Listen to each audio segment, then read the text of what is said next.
certain a common example of this is with Apple, who prefers that.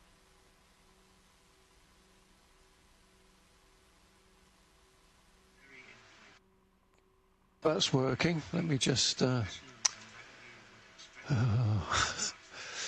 getting old, Peter. That's what it is. Discard 3. Let's put that back.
This is a test.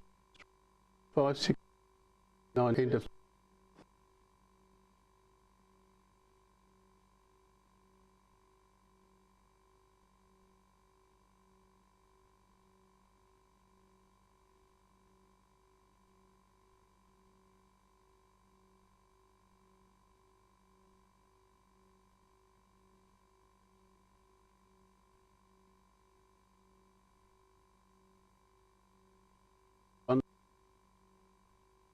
ten. Okay.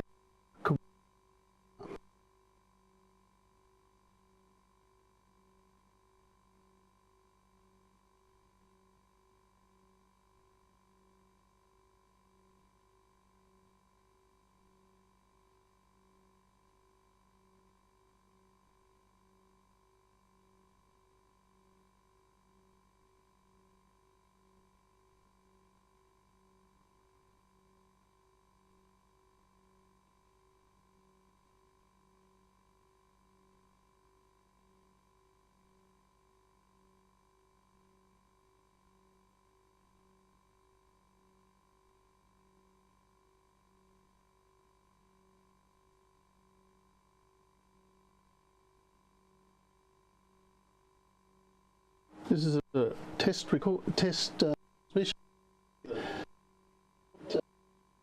VK3 Quebec Lima. Testing 1, 3, 4, 5, 6, 7, 8. Test.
End of test.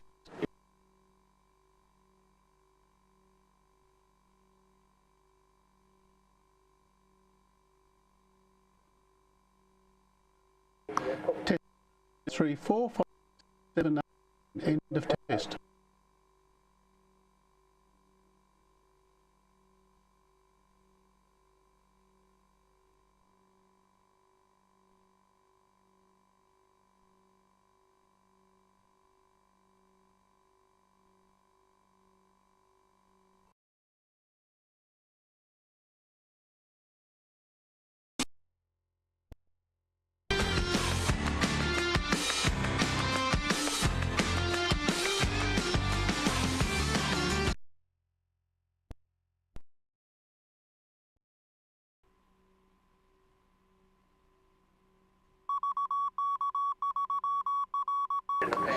One, two, three, 4, 5, 6, 7, 8, 9, 10. End of test. 1, 2, 3, 4, 5, 6, 7, 8, 9, 10. End of test.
Anyway, have a chat with Mark Melbourne.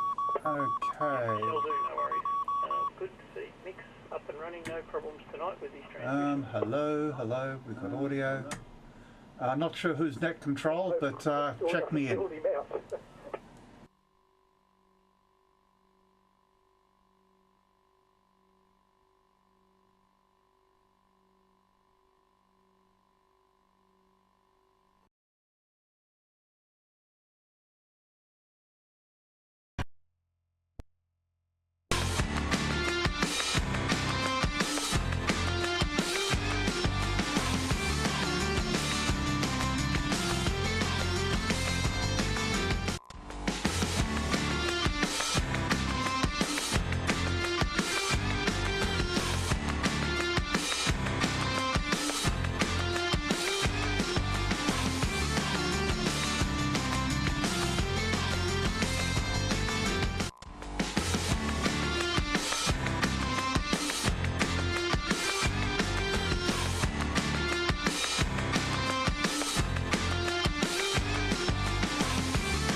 1, 2, 3, 4. Testing 1, 2, 3, 4. 8. M1 off.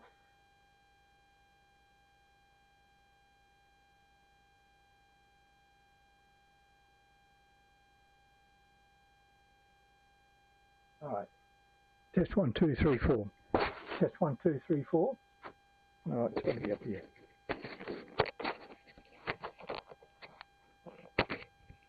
Test 1, 2, 3, 4. Hello.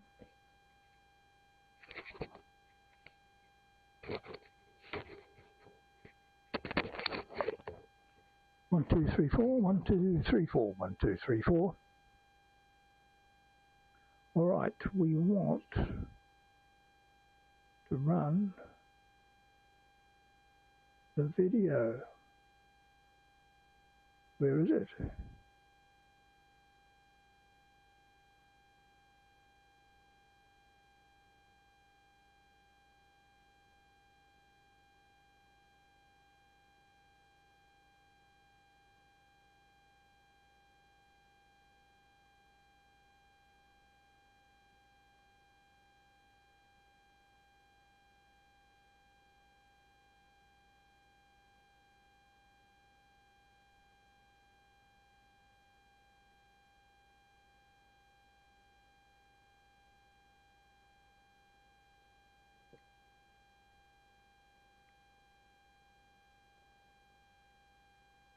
One, two, three, four. 1, 2, 3, 4. Okay, that's good. That's mic 1,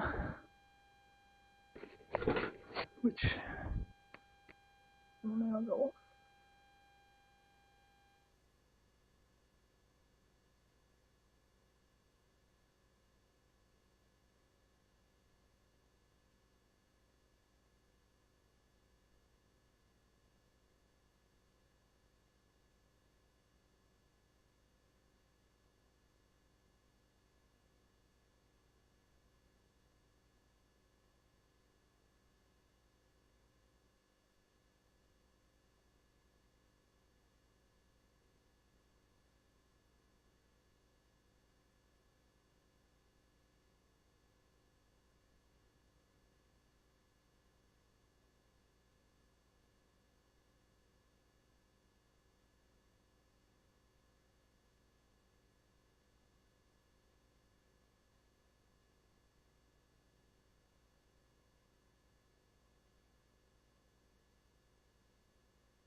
on every day p.m.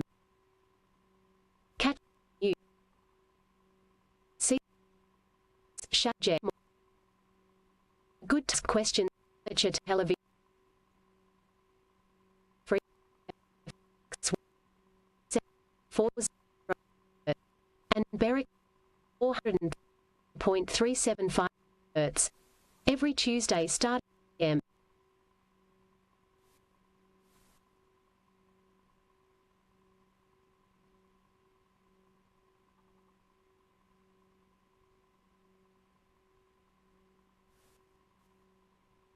Net.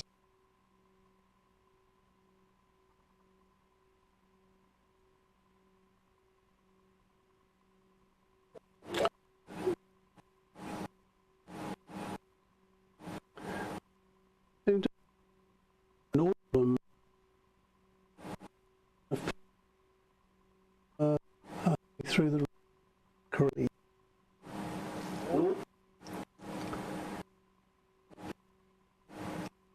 So yes, I'll put it across to Peter. Peter can pick what we want. Peter, and pass it over to you, Peter. Yeah.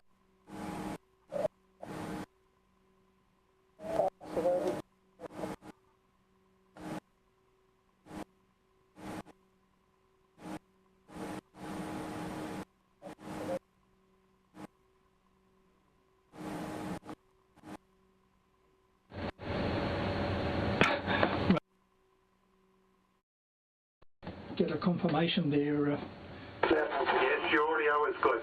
Okay, we're okay. I think the wheels have fallen off in either in Fitzroy or RTV2. I'm not quite sure, but anyway, we will check it out. I'm Peter, VK3BFG, and very cold Wantirna South this morning. It was -1 actually this morning here. So for us, that's pretty cold. The QSO party is coming together quite well. I've got now confirmation that we will have Q0100 contacts again this year, which is fantastic. So it looks as though we've got the full bottle. I've just got to talk to Roland in Los Angeles, and I'm sure he'll be okay, but I haven't spoken to him directly yet.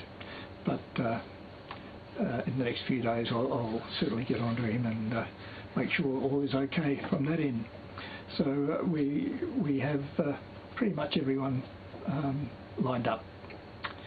Anyway, tonight I've got a short presentation. It's really just a compilation of a few video clips that I had, but it illustrates the RTV controllers, which well, they're not exactly what you'd call professional, but they have worked for quite some time now. So we'll cross over to that, and you'd stand by. I've just got to change a channel here, and I'm not quite as smooth as Ian with working in front. So just stand by for a second.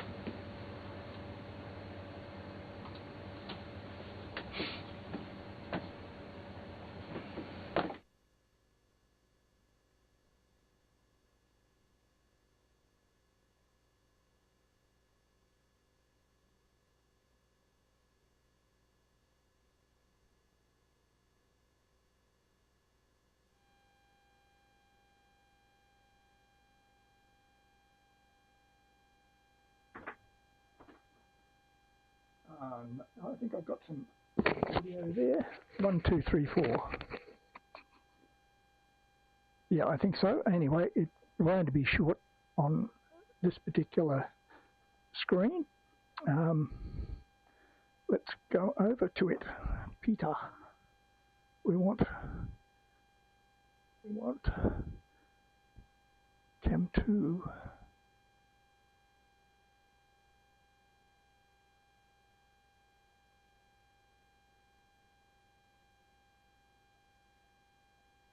Okay.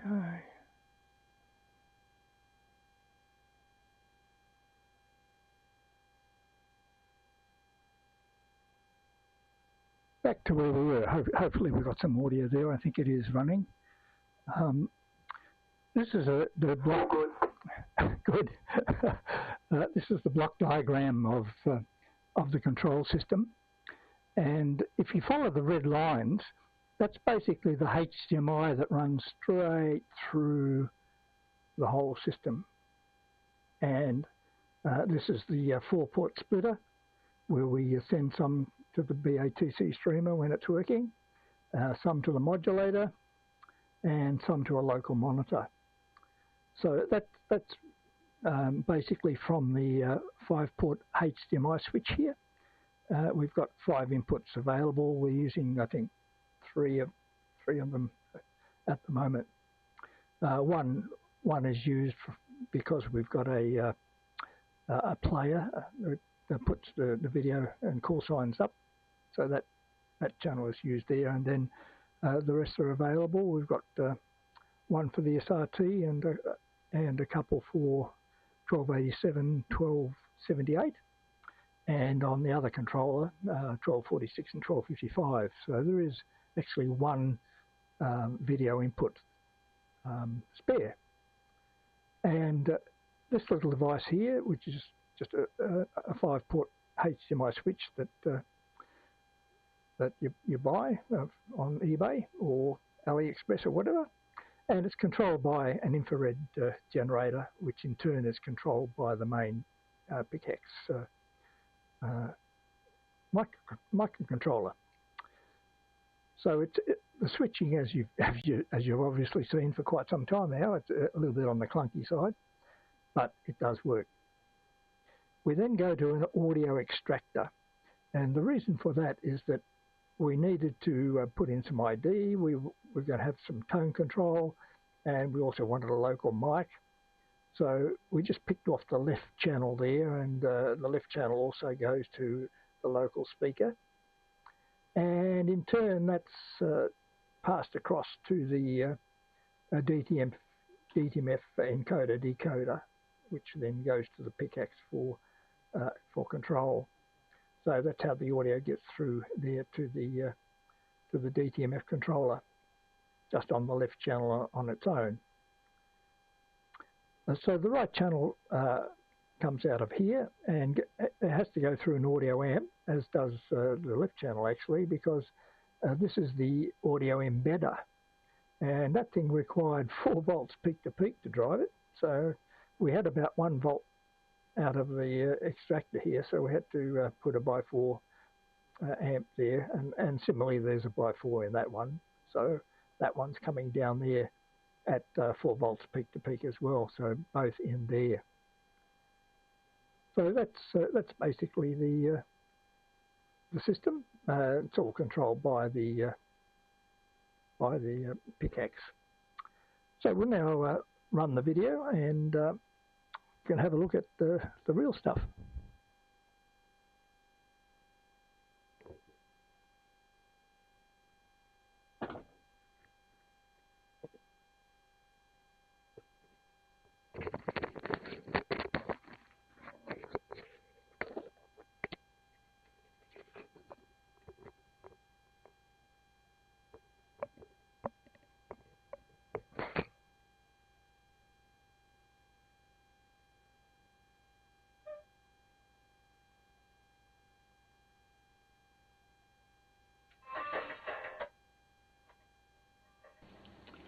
Looking along the front panel there, which you've seen a number of times, simply a volume switch so we can hear what audio is being passed through.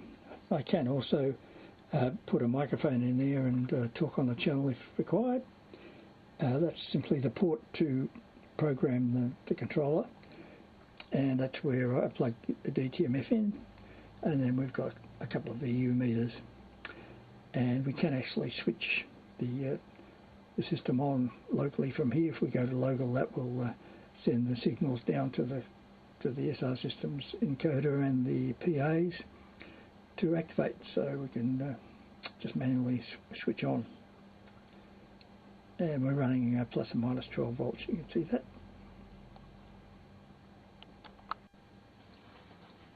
So we're looking at the input side of the controller, and down here is a 5-way switch. This PCB here is driven by the controller, and it generates the infrared signal, and there is an infrared diode just here, down there, and that's the detector which goes to this device. So whenever the appropriate channel is required, the controller sends the signal to this PCB here, which generates the infrared signal to do the switching. Unfortunately, the switching is a bit clunky, but there we are. At the time of building this one, I could not find a RS-232 control switch. That's the best we can do. It is Ultra HD actually, this particular switch.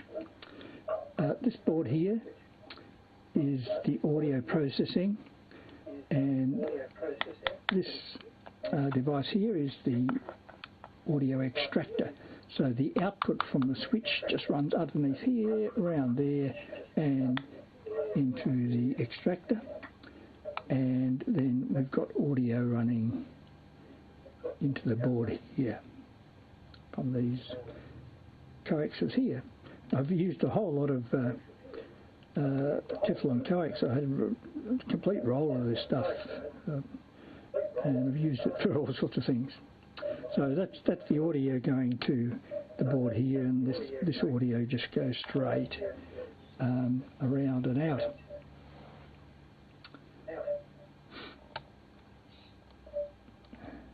We've got a number of little minor PCBs here, down here, and also there's a little audio PA there for monitoring the loudspeaker. So the audio is being extracted there, but then it comes back into here, and this is the embedder. And that's simply the video stream to the embedder, so that's where the audio gets put back in. Underneath the embedder is the PICAX 40X2, which is the controller that's sending the signals all around the place. The video then simply goes around here and out to this device here. And I found this is a 4-way splitter, but unusually we have the input port there and all the output ports nicely on the other side, so it fits in very, very well. So you can see the general flow of the video through the system.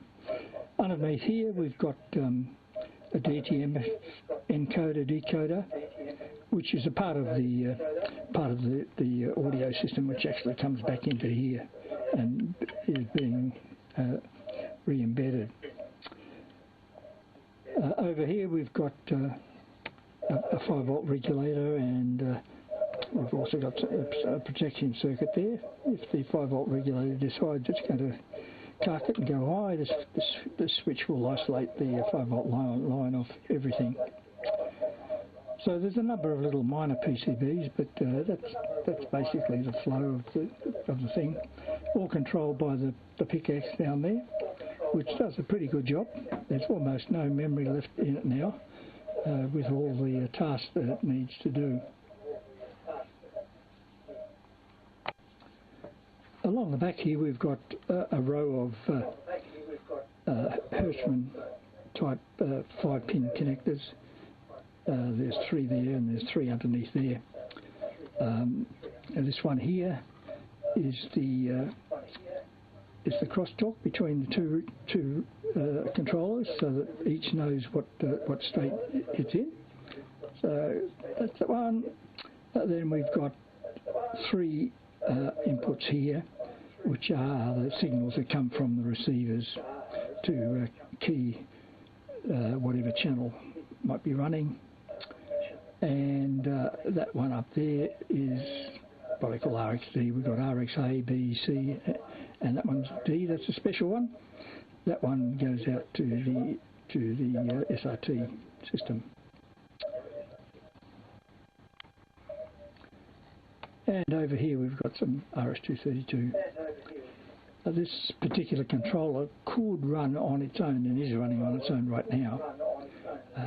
So I've got a little dongle in here to fool it to think that it's connected to another controller, which is not functioning at the moment. If I pull that dongle out, you'll wonder what the heck is happening. So with that dongle in, it could run as a 5-input switcher in its own right.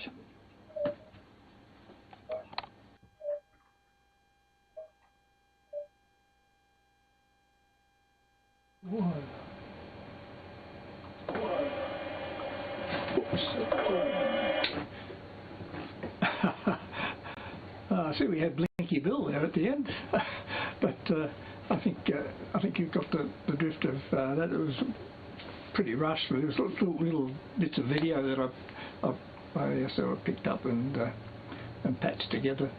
I guess everyone's got the idea.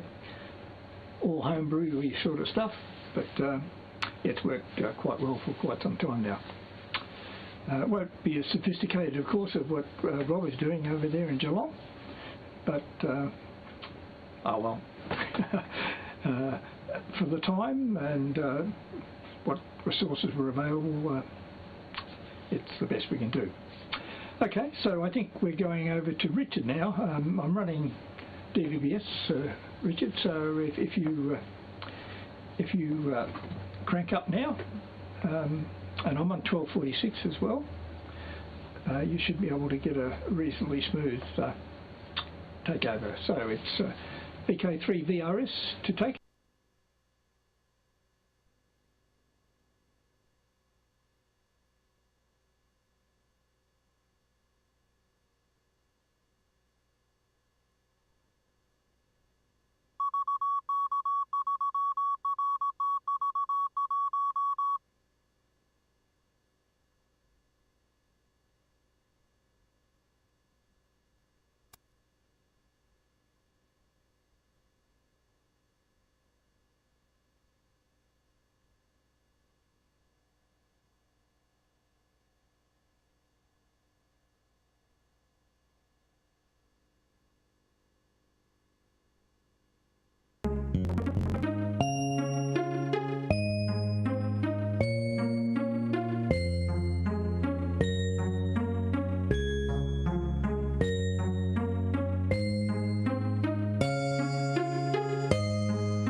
Well, yep, got audio too. Geez, everything's manual at the moment. I've only just patched everything back together a little bit. But yeah, I haven't got my normal controls. I'm having to do everything on the screen. Hi guys, I know I've been absent for quite some time. I have been here, but I've had transmitters and all sorts of shack in bits and whatnot. But I have been watching every week, so I don't miss the net. So looking forward to not this weekend, but next weekend with the big QZO party. Peter's asked me to be an integral part again, so quite happy to do that. I haven't got much else to show. The catch-up at Club Rooms was really, really good. Suggest anyone that's watching that if you missed out, go to the next one, because we all had a bit of a show and tell, or fair few of us had a bit of a show and tell on bits and pieces that we've got and what we've been doing and some future plans as well. So it's always very handy, particularly for someone who wants to do ATV, not 100% sure where to start or anything like that. That's a great place to do it.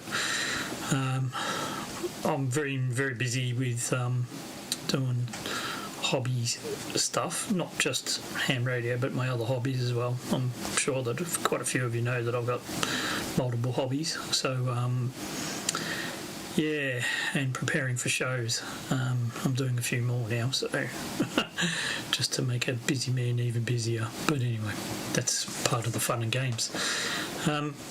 Good to see that quite a few have been still holding the fort, and would really love to see a few more people just come up, even if they don't, still a bit gun shy in front of a camera. Just so you know, when I first started, I was just as gun shy as everyone else. It's like, ooh, it's just the same as when you first start and that first press of the PTT on your ham radio set. Think back to the very first time when you started.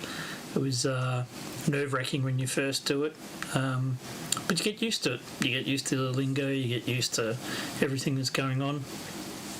You'll find that when you first start, you're looking everywhere else but there, and that's normal. Because we're not used to doing that, and a lot of us don't want to. We think we've got a great face for radio, but end of the day, we're not that fussed on what you look like. It's more the fact that you've actually been able to get in, transmit, and be part of the group and show others that you can do it. So I'd suggest if you can. Make sure your transmitter's working and join in on the QZO party, because I've done a few now, and they're very good. It's rewarding and exciting for people, contacts overseas. It's basically you're doing video and making contacts overseas, which you can put in your log, that you've done it. Technically, you're not transmitting overseas, but you are.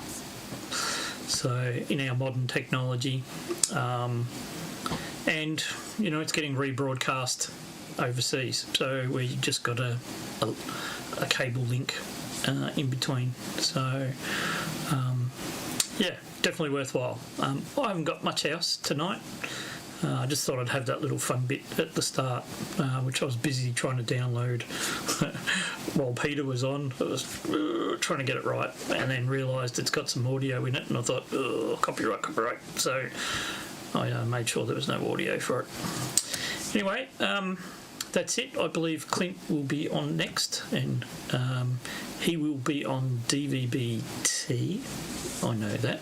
I'm on S, so it'll be a bit of a clunky changeover. By the way, Peter, sorry for wiping you out, but as soon as I hit my transmitter, it cut you out. So I'm glad I waited for a little bit. So I must be... I didn't think I was putting out very much, but according to my meter, it's like... I can just see that it's moved off the zero, so I didn't think it was that much.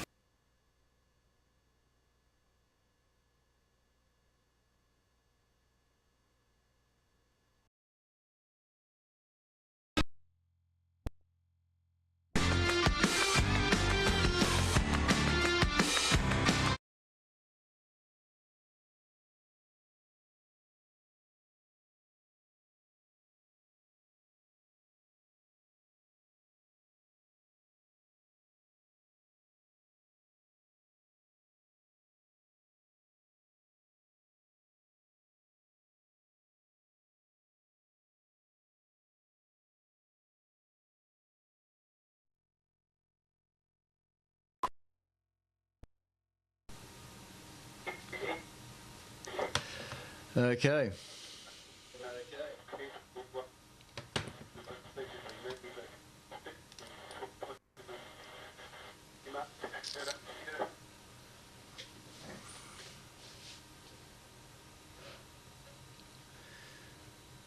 Looks a little jerky. VK3 VRS, VK3 CSJ. A very pleasant good evening to you and everybody that's watching on the repeater tonight and elsewhere.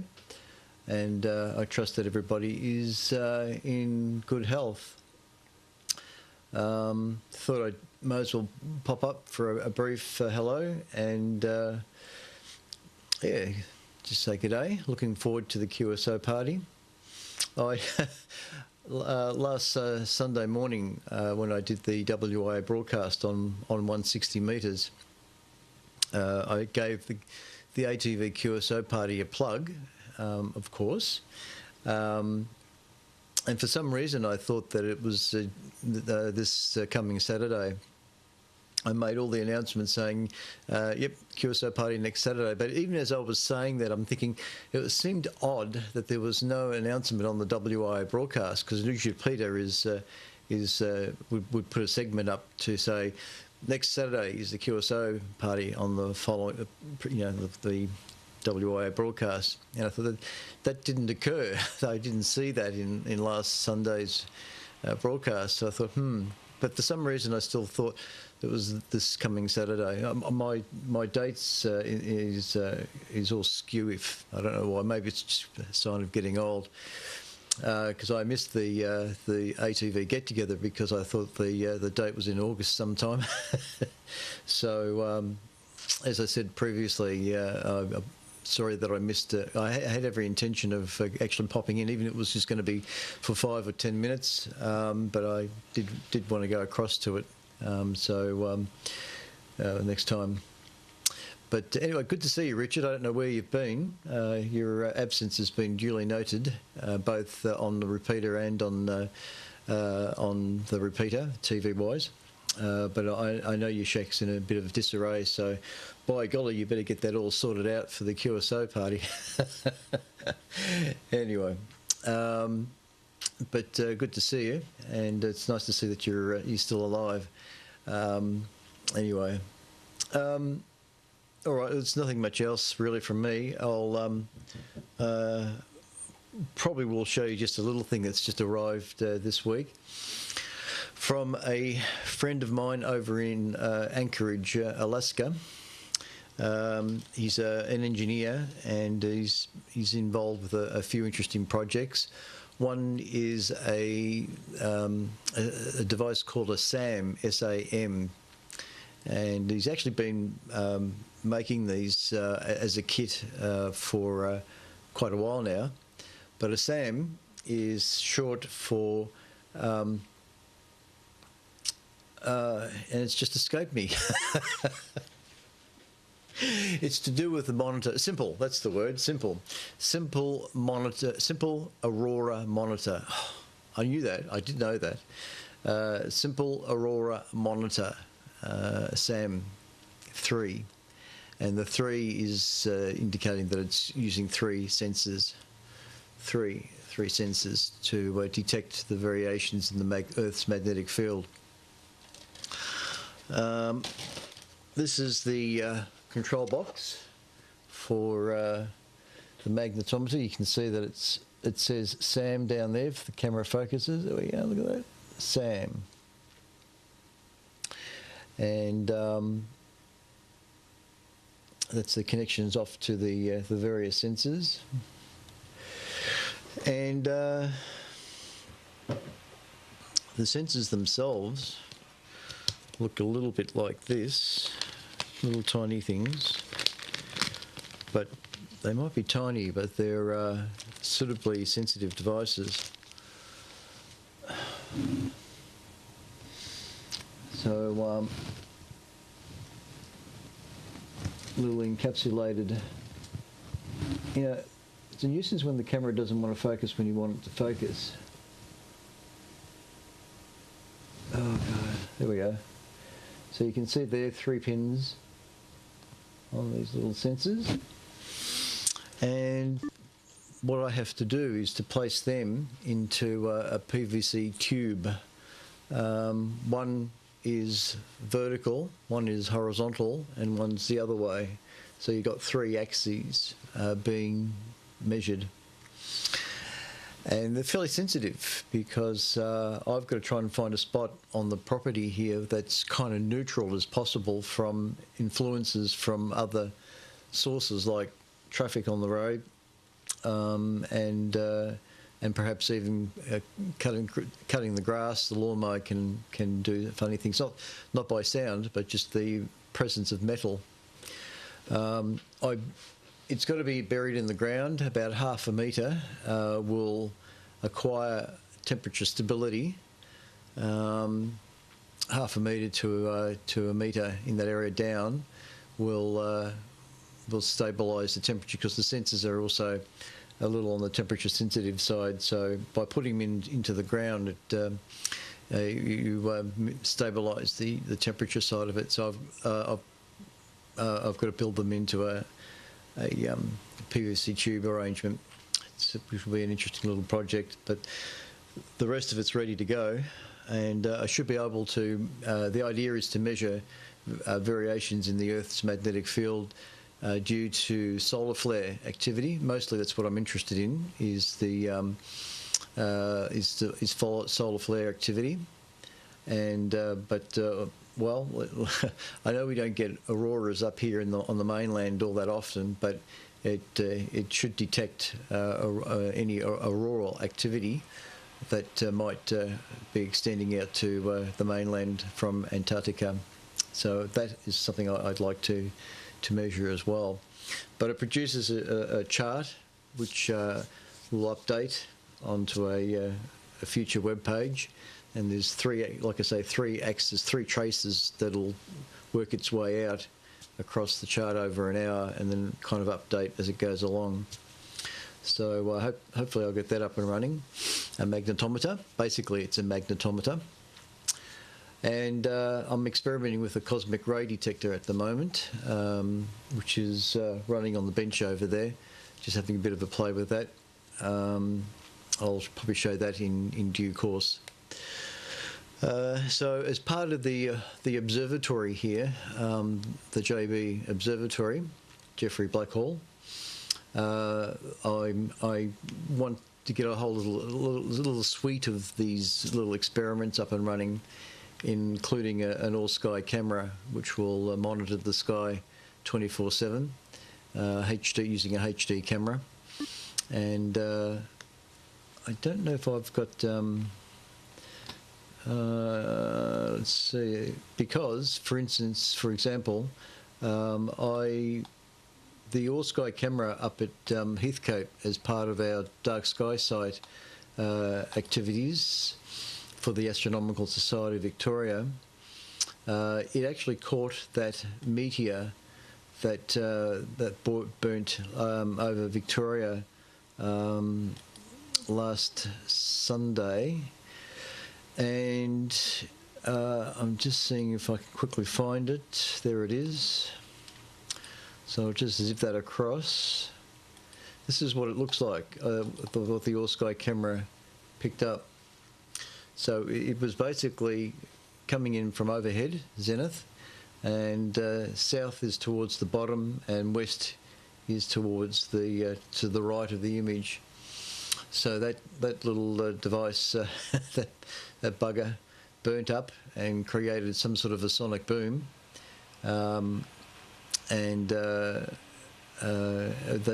remains are still being looked for. They're fairly confident. Monash University and others are fairly confident that they will find remnants of the meteorite somewhere in a very, very narrow swath between Bendigo and Ballarat. So it'll be very interesting to see whether they find anything.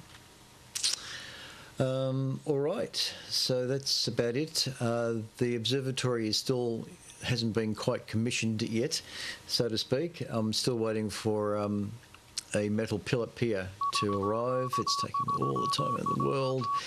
But until I get this metallic 600mm pier so that the telescope can be mounted, then we'll be cooking with electricity.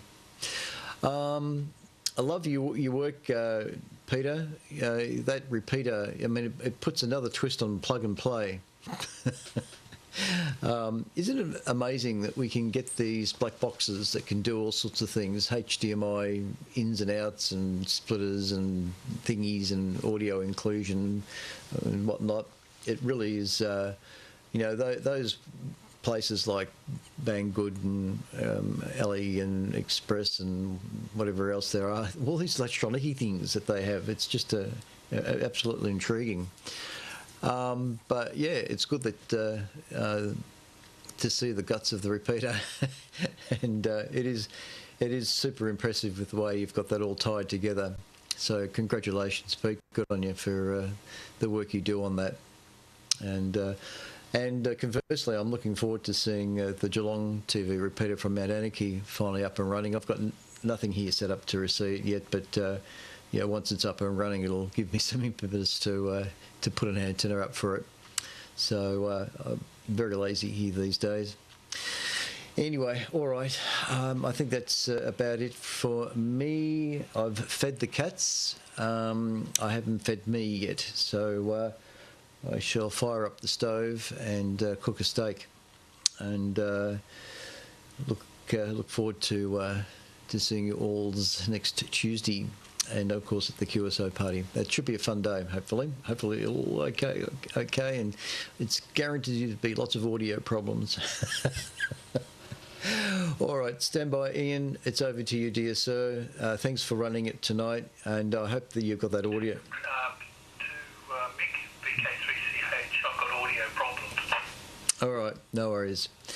We shall now cross to Mick on VK3RTV2, VK3CH. This has been a transmission from VK3CSJ in Narre Warren South. Night, chaps.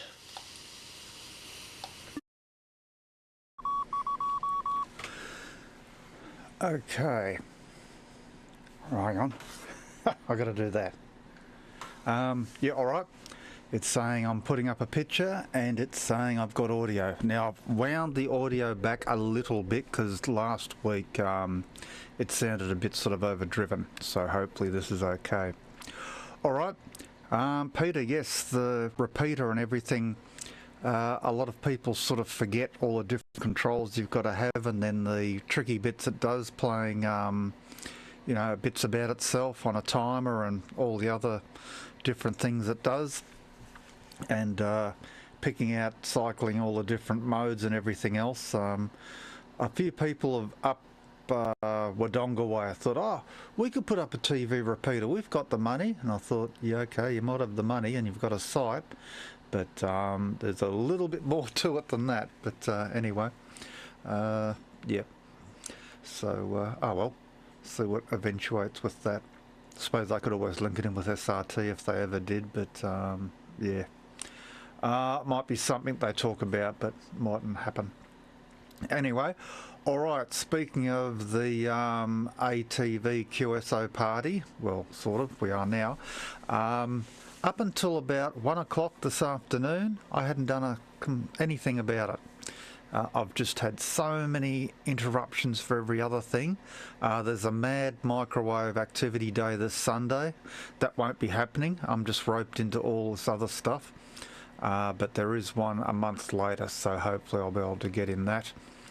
But today I thought, right, I'm doing some ham radio stuff. I'm going to try and get this presentation for the ATV QSO party, like, you know, pre-recorded video. So I thought, well, I used the PowerPoint method of putting stuff together successfully for the RAOTC presentation, and as luck would have it, a lot of those slides I could reuse. Now, what you can do with PowerPoint is when you put everything together, you can say save as a video file. And so what I've got is I've got 5 seconds of slides, about 20 of them, so that's what, hang on, 5 12s are 60, so that's a minute, so yeah, about 2 minutes, but there's a couple where I've got to talk for maybe 15 to 30 seconds. So what I'm trying to say is it will be just slightly under 3 minutes, so that'll be good. So what I'm going to do is pretty much 90% of the slides are there, but no audio. So what I'm going to do is I'm going to narrate it all in one take, mistakes and all, and then I'm going to use Audacity to cut and slice and put it into the right bits. and any silent bits, we'll get rid of them. Any ums and ahs, we'll get rid of those, and hopefully we'll have something that's good. So we're kind of vision-wise 90% there, audio-wise yet to make a start, but all of tomorrow is actually free, so we'll grab some of that time, and she's busy with this Family Historical Society stuff she's doing. There's a meeting coming up. No, the meeting we've had, it's the magazine, the twice-a-year magazine she's got to put out, so she's basically pulling very late nights for probably the next 2, 3, 4 days, I don't know. In other words, she said, steer clear of her if you know what's good for you. And yes, we know what's good for us, so we'll leave her be and focus on that. So that's all right. We'll just cook food and put it in front of her and take over the kitchen. I don't mind doing that at all. Rather cook than wash up, that's for sure. What other news have we got? Well, on a radio vein, yeah, getting ready for the QSO party and putting a presentation together. That's probably been the main focus. What else have we got to do? Oh, we've got the aerial, the new aerial we bought for the 2.4 gig to replace the broken printed circuit board. I do want to get a grinder and cut a little bit of the elements off because they'll stick out, and I know they're going to get caught in things when we put it in the car, but I'm going to take it to this guy's place with the workshop, but he's crazy busy, so nothing will probably happen for a few weeks, so when it does. So yeah, I'm going to miss this weekend's MAD, so hopefully we can get it all finished for the September MAD. I forget the date, but anyway. It will be advertised. Oh, I mean, it is advertised, I just haven't got it in front of me. That's probably about all I've got. Oh, I should have said as an introduction. It's cut across to me because Ian's audio was choppy, and he's worked it out that it's happening at his end. He doesn't have time to sort of work out what it is in time for the net, so he'll probably just have it ready for next week. So that's why it's been put across to me. So just in case there is someone that wants to follow on VK3RTV2, if you can call on 147.4 now, and we can bring you in after me. But if we don't hear anything, I'll close the net. And just because I can't hear it, either Peter or Ian might hear it. So if you want to come in, follow it from me, call now. And we're just listening, and we're not hearing anything. Nothing heard. All right, okay then. Well, we'll close it up, and yes, it'll be on this same frequency again every Tuesday night, 8 p.m. You're all welcome to come up, and yeah, like it's been said, for the newbies, yeah, it might be a bit of a nervous bit to put your face on air, but yeah, you get used to it. I know when I first started, I put up PowerPoint presentations and charts and Word document things till I sort of got more comfortable with putting my face on air. I look pretty ragged now. My usual hairdresser, they're on holidays for a month, so they've only come back the last couple of days, so I'll have to get across to them and yes, get deferred. So yeah, we'll get around to that sometime. Maybe I can get it done before the ATV party. We'll see what happens with that. All right then, if there's no one else coming up, we'll catch us all next week on this frequency, the VK3RTV repeater, starting at 8 p.m. every Tuesday night. And if you miss out, you can get on YouTube and type in a search on VK3QL, and Ian tapes and puts these up for about 2 or 3 weeks, maybe 4 weeks, I think, I'm not sure, if you miss out or if you can't watch it live. But of course we prefer for you guys to be able to watch it live. Set-top boxes are pretty cheap, and most of them get the new DVB-T2 mode that we're using. So there is actually a list, I think, of them on the VK3 RTV website. If you just put in VK3RTV on Google, you'll find it pretty quickly, I'd say. All right, enough from me. catch us all next week. VK3CH closing the net from Doncaster. Cheers all.